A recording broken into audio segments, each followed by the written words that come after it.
చెప్పండి అసలు ఏంది ఎక్కడి నుంచి వచ్చారు సమస్య ఏంది? మేము నిజామాబాద్ డిస్టిక్ అయ్యా. నిజామాబాద్ నుంచి వచ్చారు ఎందుకమ్మా?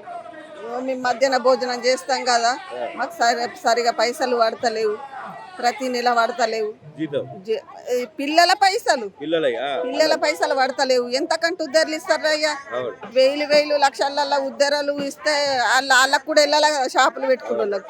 మా చేతిలో కరెక్ట్ మేము చేసేటి పనే ఇది. మాకెడికి వెళ్ళి వస్తాయి పైసలు. ఏడన్నా బాకేయాలు గవర్నమెంట్ స్కూల్లో పని చేస్తారు అని జీతాలు ఇది ఏదన్నా బాకులు ఇస్తారు. ఆ బాకులు మళ్ళీ ఇవ్వకుంటే మళ్ళీ దగ్గరికి రానిస్తారా? ఆ పైసలు రాగానే మళ్ళీ ఆడ బాకులు కట్టాలా. మళ్ళీ ఎప్పటి చిప్పేనుగుళ్ళే మాది, ఎప్పటి చిప్పేనుగుళ్ళే ఉన్నది. మాకు 3 ఏళ్ళు ఏం సరిపోతుంది జీతం? 3,000 నెల నెలకు వస్తలేవు అవి కూడా నెలలే కాదు. ఇప్పుడు 3,000 అంటానని 3 ఏళ్ళ కింద వేసిండాడు కేసీఆర్, వేసిపోయిండు. 7 నెలల జీతాలే వచ్చినాయి. ఇప్పుడు 3 ఏళ్ళకి వేస్తే 7 నెలల జీతాలే వచ్చినాయి. ఇప్పుడు 3 ఏళ్ళ సంద 2,000 జీతం లేదు. ఇక పిల్లలకు మేము బాధపడి కష్టపడి ఆ బాకులు చేసినాయి, ఉద్దర్లు పెట్టినాయి, ఉద్దర్ల తట్టు ఉన్నాయి. అంటే రేవంత్ రెడ్డి వచ్చిన తర్వాత మీకు ఇప్పటిదాకా ఎన్ని నెలలు వచ్చినాయి? 7 నెలల జీతాలు వచ్చినాయి. 7 నెలలు వచ్చినాయి. మొన్ననే శుక్రవారం నాడు 2.5 సంవత్సరాలు అవుతుంది ఆయన వచ్చి 7 నెలల జీతాలు వేసాడు. 7 నెలల జీతాలు ఎట్లా బతుకుతామంటే ఎట్లా ఏంది? ఒక పూట ఆడదించాము, ఒక పూట ఇంట్లో తింటాం అంతే. బుక్కెడు బువ్వ తింటాం అయ్యా, తింటాము. మేమండింది మేము తినకుంటే ఎట్లా? ఏమంటున్నాడు ఇక ఏం సప్పుడు చేస్తలేడు. అప్పుడేమో మాకు నాకు ఓటేస్తే 10,000 చేస్తా అన్ని పంపిస్తా అన్నాడట. మరి ఇప్పుడు ఓటేసినాము, గెలిపించుకున్నాము, మరి వేరే వాళ్ళకి ఇస్తామంటే మా పని ఎట్లనయ్యా? మేము మా బతికెట్లా? మేము అదే పనికి అలవాటు పడుతుంది 23 ఏళ్ళ సంది. మరి ఇక మేము మమ్మల్ని పక్కకు చూస్తే మేము అడుగుకుంటాం, మేము ఊకోం కదా. మాకెట్లా? మాకేదన్నా పని చూపియాలా? రేవంత్ రెడ్డి ఏదన్నా పని చూపియాలా? నేను వచ్చిన తర్వాత అందరు సంతోషంగా ఉన్నారు ప్రజలందరూ అని చెప్తా ఉన్నాడు. హామీలు ఇచ్చిండు, చాలా హామీలు ఇచ్చిండు. ఇప్పుడు మీరు చెప్పినట్టు నన్ను గెలిపిస్తే 10,000 చేస్తా అని చెప్పిండు. మీకు కూడా ఇంతవరకు ఎటువంటి లేదు. 2.5 సంవత్సరాలు అవుతుంటే 7 నెలల జీతం ఇచ్చారని చెప్తున్నారు.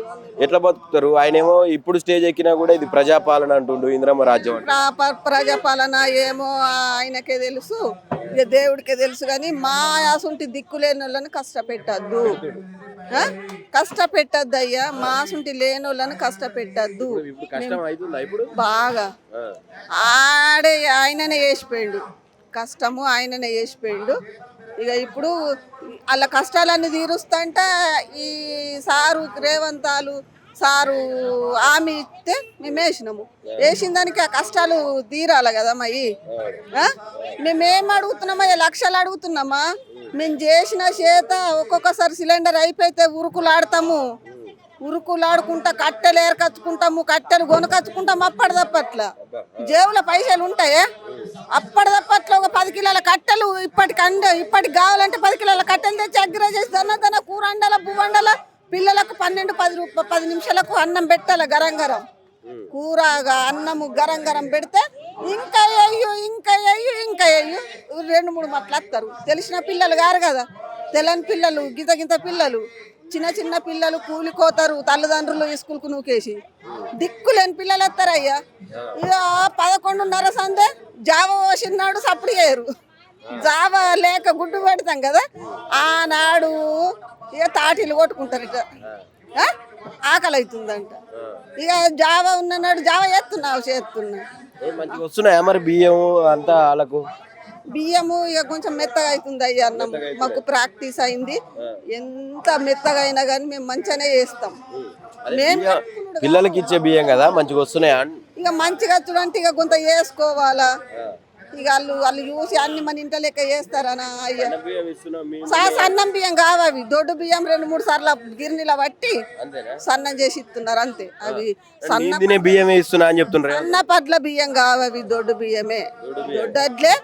దొడ్డడ్లు 2-3 మట్ల బట్టి సన్నం చేసి ఇస్తున్నారు.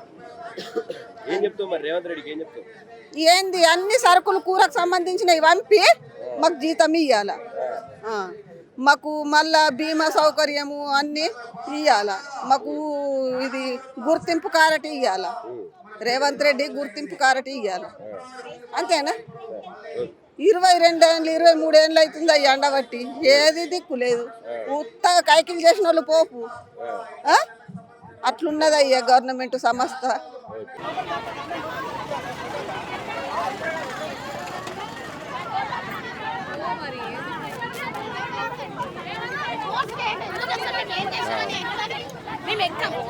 మేము ఎక్కాము అసలు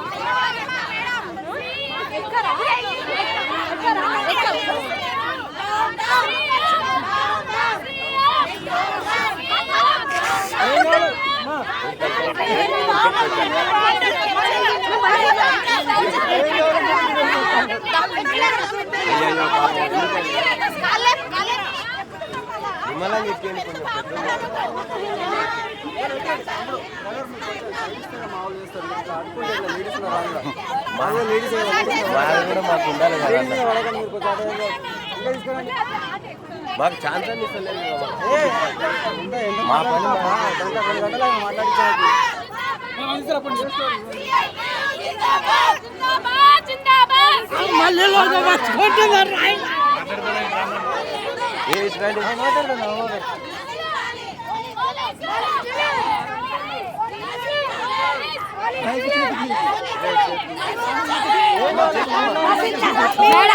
న్యాయంగా 18,000 ఇస్తామని ఒప్పుకోరు.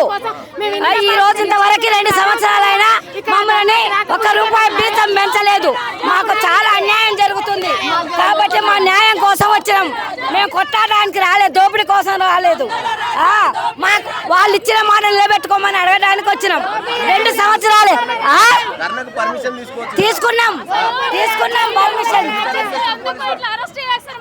ఎందుకు అరెస్ట్ చేస్తారు? మేము జీతాల కోసం మేము గవర్నమెంట్ దోసుకోవట్లే. మేము 13,000 మాకు ఇస్తున్నారు. మేము 2 యాప్లతో పని చేస్తున్నాం. రిటైర్మెంట్ బెనిఫిట్స్ ఇవ్వట్లేదు మాకు. అన్ని 2 యాప్లతో పని చేయమంటారు. 18,000 ఇస్తామన్నారు సార్. వాళ్ళే మేము సమ్మె చేస్తుంటే 24 రోజులు సమ్మె చేస్తుంటే 18,000 ఇస్తామన్నారు. వాళ్ళే వచ్చి సిఆర్ఎస్ ప్రభుత్వంలో ధర్నా చేస్తుంటే 18,000 ఇస్తామన్నారు. ఇంతవరకు దాని గురించి ఊసలేదు. అందుకనే మేము ఈ ధర్నాకు వచ్చినాం.